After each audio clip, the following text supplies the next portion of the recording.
a nossa aula de hoje é sobre obrigação solidária, solidariedade passiva. As obrigações solidárias, elas são divididas entre solidariedade ativa e solidariedade passiva. A solidariedade ativa é quando eu tenho mais de um credor no polo ativo da ação. E já a solidariedade passiva é quando eu tenho mais de um devedor no polo passivo.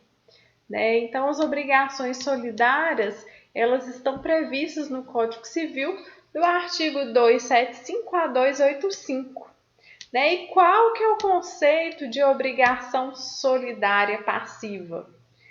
Vai existir solidariedade passiva quando, em determinada obrigação, concorre uma pluralidade de devedores, cada um deles obrigado ao pagamento de toda a dívida. Então, nós temos um credor e 3 devedores, devedor 1, devedor 2, devedor 3. Lembrando-se que as obrigações solidárias, elas não se presumem, elas resultam de lei ou da vontade entre as partes. Então, por exemplo, o Código de Defesa do Consumidor fala que toda a cadeia de produção é responsável por danos causados aos seus consumidores. A CLT também prevê a responsabilidade, entre as empresas interligadas. Então, nessas situações, a lei demonstra, ou as partes, através de um contrato, estabelecem que a relação entre eles é de uma obrigação solidária. E aí, dando continuidade, o credor ele tem direito a exigir e receber de um ou de alguns dos devedores parcial ou totalmente a dívida comum. Se o pagamento tiver sido parcial, todos os demais devedores continuam obrigados solidariamente pelo resto. Então, nós temos uma dívida de R$300. Devedor 1, devedor 2, devedor 3 devem R$300 para o credor. O credor vai e aciona o devedor 1. Se o devedor 1 pagar a dívida por inteiro, extinguiu aquela obrigação, então não há que se falar em dívida. Mas aí depois cabe ao devedor 2 e o devedor 3 repassarem a sua cota parte para o devedor 1. Então, cada um dos dois vai pagar R$100 para o devedor 1. A segunda parte do artigo, ela fala que se o devedor 1, por exemplo, pagar de R$300, pagar R$150, os demais devedores ainda continuam obrigados para o restante do débito. E não importará a renúncia da solidariedade a propositura de ação pelo credor contra um ou alguns dos devedores. Então, se eu tenho 3 devedores e se o credor aciona apenas um dos devedores, não é possível eu afirmar que o credor ele liberou o devedor 2 e o devedor 3. Por que eu não posso falar isso? Porque na solidariedade eu posso cobrar de um ou de todos a dívida toda. Então, não há por que falar desse jeito de que os outros devedores estão liberados se eu, por exemplo, acionar apenas um na justiça. Se um dos devedores solidários falecer deixando herdeiros, nenhum destes será obrigado a pagar senão a cota que corresponder ao seu quinhão hereditário, salvo se a obrigação for indivisível, mas todos reunidos serão considerados como um devedor solidário em relação aos demais devedores. Então, o que quer dizer isso? Nós temos 3 devedores, devedor 1, devedor 2, devedor 3, da quantia de R$300. O devedor 1 falece e ele deixou 2 herdeiros, herdeiro 1 e herdeiro 2. Se o credor aciona apenas um dos herdeiros, e se a obrigação é divisível, ou seja, tem como partilhar, esse herdeiro vai pagar apenas a sua cota parte, que seria R$50. Se ele aciona os dois devedores, né, na verdade, os dois herdeiros, né, esses dois herdeiros são obrigados a pagar apenas a cota parte, né, deixada pelo falecido, que é a quantia de R$ 100.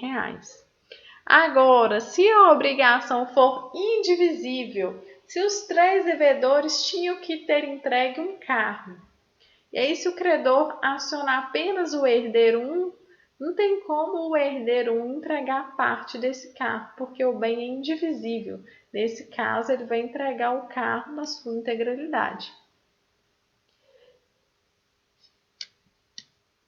Dando continuidade ao nossa matéria, a gente tem que lembrar que o pagamento total da dívida pelos herdeiros reunidos não poderá ultrapassar as forças da herança deixada pelo falecido.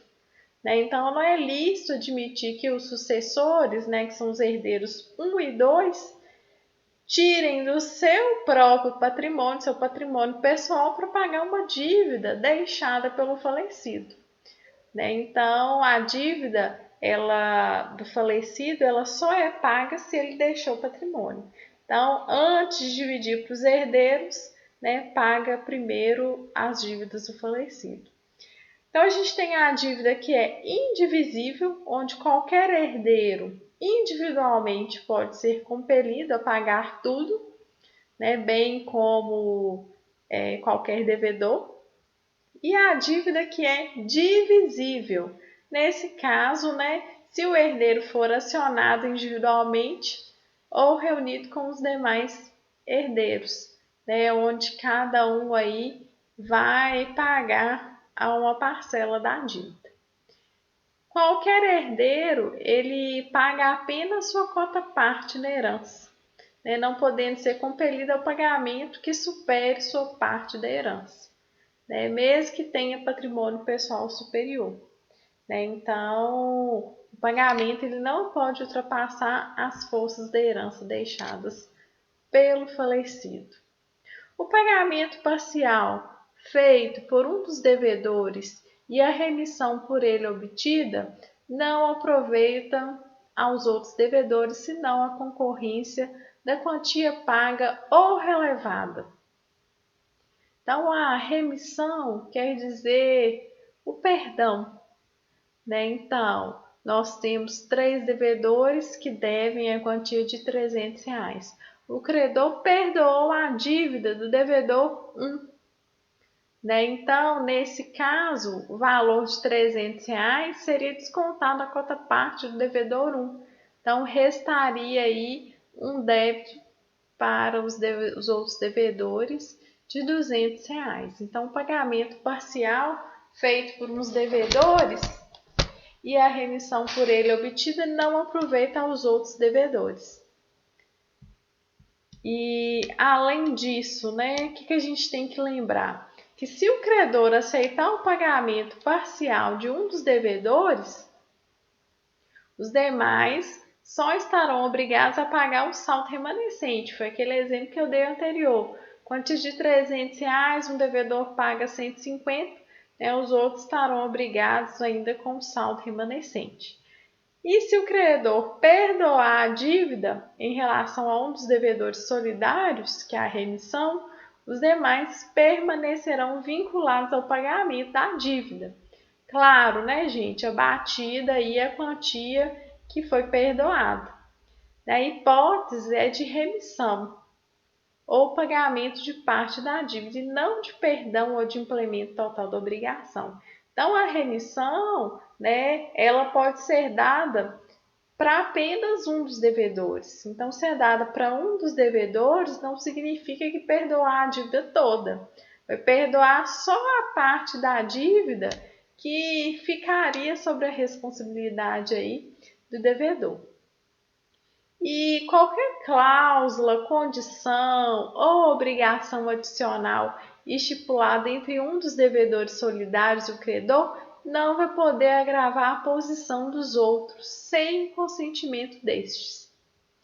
né, e impossibilitando essa prestação por culpa de um dos devedores solidários, subsiste para todos os encargos de pagar o equivalente. Mas aí as perdas e danos só responde o culpado.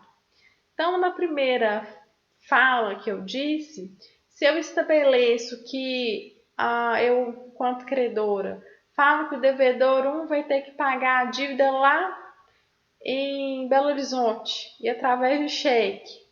Devedor 2 vai ter que ser de dinheiro. Então, assim, as condições e cláusulas específicas a determinados devedores solidários, né, não vai poder atingir os outros se eles não tiverem dado seu consentimento. E se, por exemplo, A, B e C são devedores solidários e obrigam-se a entregar ao credor uma saca de café, e aí essa saca de café ela é destruída porque A, ao invés de guardar essa saca de café no galpão, deixou no tempo, choveu e a chuva acabou estragando todas essas sacas de café. Nesse caso, todos os devedores eles permanecerão solidariamente responsáveis para o pagamento do valor da saca de café. Só que os prejuízos resultantes aí pelo fato do café ter sido estragado e não ter sido entregue será apenas de responsabilidade daquele devedor culpado. E todos os devedores vão responder por juros de mora, ainda que a ação tenha sido proposta apenas contra um. Mas aí o culpado responder aos outros pela obrigação acrescida. Então, se o devedor A e B tem um boleto de um carro para pagar, A fica encarregado de pagar, só que no dia do pagamento A esquece, não vai e paga. Né? Uma semana depois que ele lembrou, ele foi lá pagar e teve um acréscimo de juros, de multa de R$ 500. Então, se o boleto era de 1.000 e com esses acréscimos, né, por culpa do devedor A que não pagou no dia correto, né, teve um aumento de R$ 500, esses R$ 500 aí vai ser de responsabilidade do culpado, ou seja, do devedor A. E o devedor demandado, ele pode opor ao credor as exceções pessoais que lhe forem pessoais e as comuns a todos, né? Não lhe aproveitando as exceções pessoais a outro co-devedor. Então, o devedor que for demandado, acionado, ele poderá opor ao credor as exceções, as defesas que ele teria. Então, por exemplo, o devedor A foi induzido a erro. Então, se o credor aciona, ajuiza a ação em face desse devedor A, ele pode falar que ele foi induzido a erro. E as defesas que forem comuns a todos os devedores. Então, por exemplo, pode falar que o valor foi excessivo, os juros estão exorbitantes. Já não vai aproveitar, contudo, as exceções ou defesas pessoais a outro devedor.